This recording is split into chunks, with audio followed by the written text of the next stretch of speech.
Happy Tesla stock all-time high day to those of you who celebrate.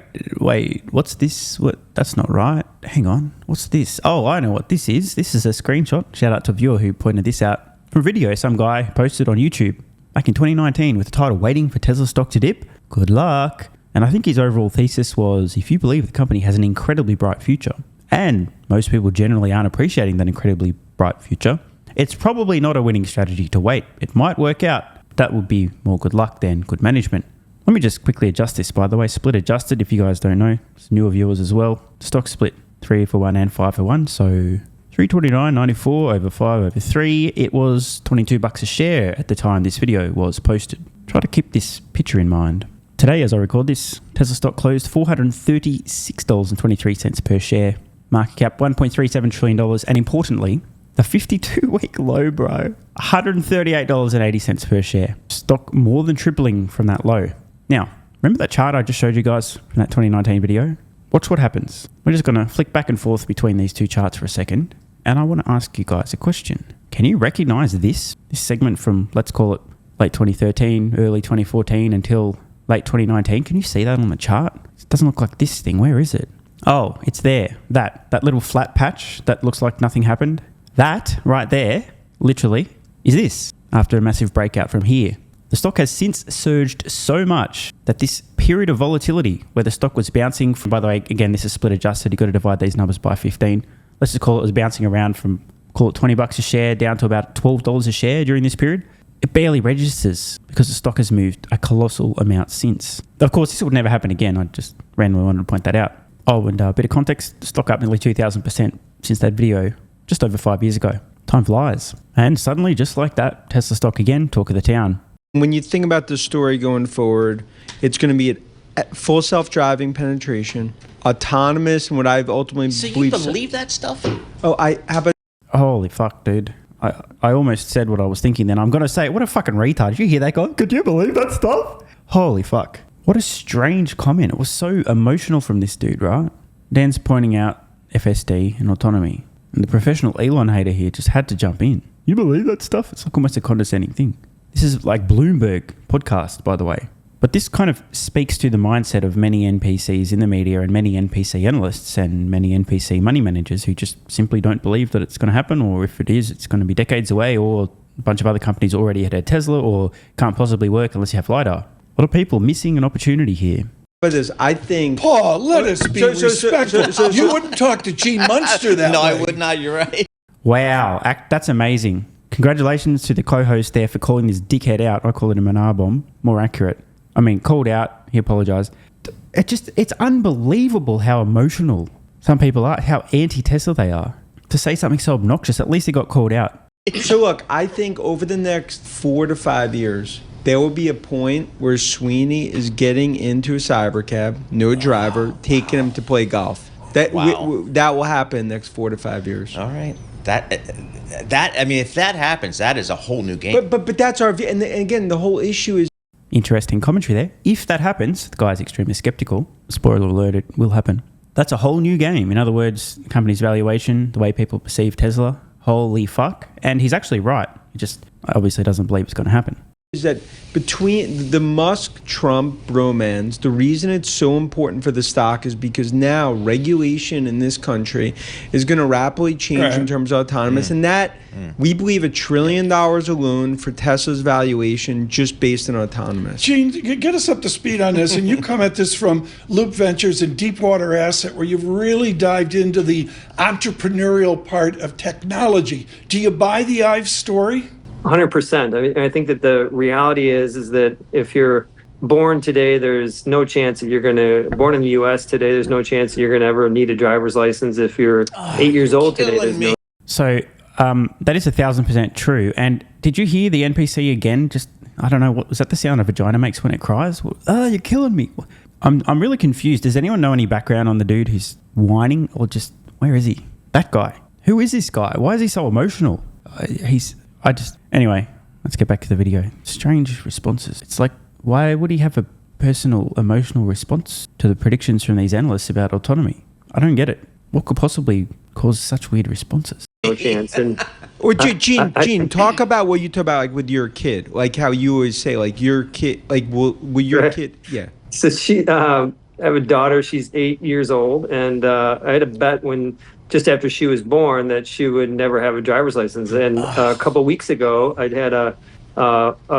tried the latest version of Tesla FSD for 20 minutes and had a couple interventions. It's not there yet, but it is remarkable the progress it's making. And I think that the whole conversation around Tesla, very few people are actually experiencing how far along they are. And then you layer on top of that the fact that humans are becoming worse drivers. 40,000 plus people lose their lives a year in auto accidents in the US alone. And then you layer on top of that what GM Cruise announced this week, basically backing off from autonomy. It just leaves this wide open opportunity for Tesla to really be, I think, one of the two key players within autonomy. And so I think that's... I suspect Gene thinks Waymo's going to be the other player. He's wrong, but hey, whatever. But he does have a point in terms of the opportunity here, right? Said it before, I'll say it again. Tesla has an unassailable data lead. They're going to scale massively almost overnight with a click of their fingers, software update over the air, bam, vehicles approved, right? All they need is regulatory approval, which they'll seek when they have enough safety data to overwhelmingly demonstrate that their software is not a little bit safer, but much safer than humans, and they'll get it approved in this region, and that it'll happen very fast once Tesla is confident, because they've got the data, to prove the safety profile, meaningfully safer than humans. They'll be kicking regulators' doors down, and regulators will have no choice but to approve. Not only do they have an unassailable data lead, meaning the software will always be superior, and always is a dangerous word. Who knows what happens decades from now, but for at least the next 5, 7, 8+ year window, that's probably my prediction. After that, it gets very uncertain. They're going to have so much data, such a strong safety profile, there's going to be no ability for other companies to compete. Because by the time other companies, with a generalized solution, begin to scale, while that whole process has been occurring, Tesla will have deployed their autonomous software probably across the entire planet, which will keep getting safer because it has even more data now. It's a feedback loop. But more importantly, Tesla's going to be not only first to market at scale, but with the most cost-competitive solution, meaning they're going to take the lion's share of both the revenue and, importantly, the profits when it comes to autonomy. We're talking the lion's share of a $10+ trillion opportunity.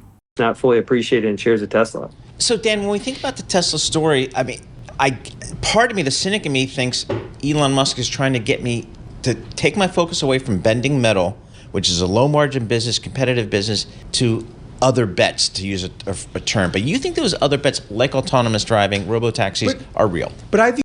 Okay, I'm just going to translate. Old mate here's trying his best not to sound too emotional, but let's translate. The cynic in me, aka me, because I'm obviously a cynic, the guy I mean, thinks that Tesla is just a car company, and Elon Musk is trying to trick dumbass investors into thinking they're not just a car company by talking about robotaxis, which will never happen, instead of talking about just a car company things, aka bending metal, because they're just a car company. Is it possible that Elon Musk is a bad person who's just trying to trick investors into thinking autonomy will happen when it won't, because they're actually just a car company and all they are is a car company, and FSD is not real, autonomy will never happen, and you've got to be kidding me, your daughter will never drive, Gene? Dan's handling this like a boss, by the way. Dude, I'd absolutely fucking rip this guy a new one. I view it similar to, like, as Keen's talked about for a decade. It's like with Apple, but originally, and Gene's talked about it as well, you just looked at Apple as a hardware player, smartphone. Yep. But what's been the key of the valuation, why it's going to be the first one in the $4 trillion market club? It's because of services. It's because of, so when you think about Tesla, I would compare autonomous, the software, FSD, to Apple services relative to that Cupertino story. That's why it's so important. 7 million vehicles out there. You'll have 10 million vehicles over the next year or two. And even when you look at Waymo, which is the Google Play, those are $200,000 cars. I got to get this in. Yesterday we had great coverage. Thank you to our team for linking it up with the president-elect at the New York Stock Exchange. The billionaire of the United States was not there. I answer the critics of Elon Musk, Dan Ives. Is he getting taxpayer support for all of his ventures? Is he getting a free ride off the back of the American taxpayer? I disagree. I would argue you're talking about he made a bet for the ages with Trump and essentially iced out, if you look at last administrations when it comes to Biden administration, especially around EVs, and now you're going to really see him doubling down. And within the Beltway, there's going to be major changes, and when that knock at the door happens, it's Musk. So I want to keep this one pretty short today, folks, but I just want to answer the question that we heard earlier from that douche lord. Do you really believe that's going to happen? In a condescending, you're an idiot for thinking that might happen kind of a way. The answer would be yes, and much sooner than you and most analysts and most investors think. Just wanted to wrap up with this exchange between Holmars and Elon on X. Holmars writes, almost nobody has fully grasped yet what is happening at Tesla. Game, set, match. Elon responds, the path to overwhelming victory is clear, but massive amount of work remains. Now, this exchange, no doubt, not just specifically about autonomy, but also Tesla's humanoid robots and who knows what the fuck else. But I think it would be more accurate to say that almost nobody has even partially grasped what's happening at Tesla. Although I do have a prediction. Probably within the next, let's just say 24 months, give or take. I think some people, in fact, we might be able to say that many people, possibly even the majority of people, I mean investors by the way, have started to grasp some of what's happening at Tesla relating to autonomy. So glad I was loading up with every spare cent over the last 8.5 years. Want more content? Early access? Bunch of perks? Click the links in the pinned comment. AG1 is awesome. I've been taking it daily now for more than 3 years. It's a great way to fill in nutritional gaps. It's packed full of vitamins, minerals, and whole food source nutrients. Plus, has prebiotics, probiotics, and adaptogens to improve gut health, regularity, and help your body handle stress. I'm always looking for an edge to help me feel and perform my best, which is why I haven't missed a day of AG1 for more than 3 years. Just try it and see how you feel. Click the link in the pinned comment or head to drinkag1.com/SMR and get yourself a free 1-year supply of vitamin D3 plus K2 and 5 travel packs. This is what viewers of the channel had to say after trying AG1. I feel like I have a lot more energy since I started on AG1. Just got my AG1 in the mail. Legit feeling the effects after day 3. 3 months ago, I started AG1 and have been enjoying the evenness of alertness and energy that lasts the day. I just started the wife on it too. Are you convinced yet? I mean, hey, it's worth trying, right? Click the link in the pinned comment or head to drinkag1.com/SMR or I can keep going. This viewer, after about a month on AG1, definitely a lack of fatigue in the afternoon. Pleasant side effect is that my coffee intake has imploded and is almost down to 0. One more? Yeah, why not? I honestly feel younger and will be continuing to use AG1. This stuff really is crazy good. I didn't think it would be, but this stuff is awesome. It really is what everyone is saying. One more? Don't mind if I do. I've just received my 3rd month supply. I've drank it every day. I have so much energy throughout most of the day. I'm productive, started a new business, started socializing, refurbished a boat. It's no coincidence. Thank you for your persistence, your integrity, and your insights. Now look, these are not my words. These are not my testimonials. This is what you guys and girls are saying. Maybe it's 100% placebo effect. But even if that's the case, I think it's money well spent. Click the link in the pinned comment or head to drinkag1.com/SMR and get yourself a free 1-year supply of vitamin D3 plus K2 and 5 travel packs.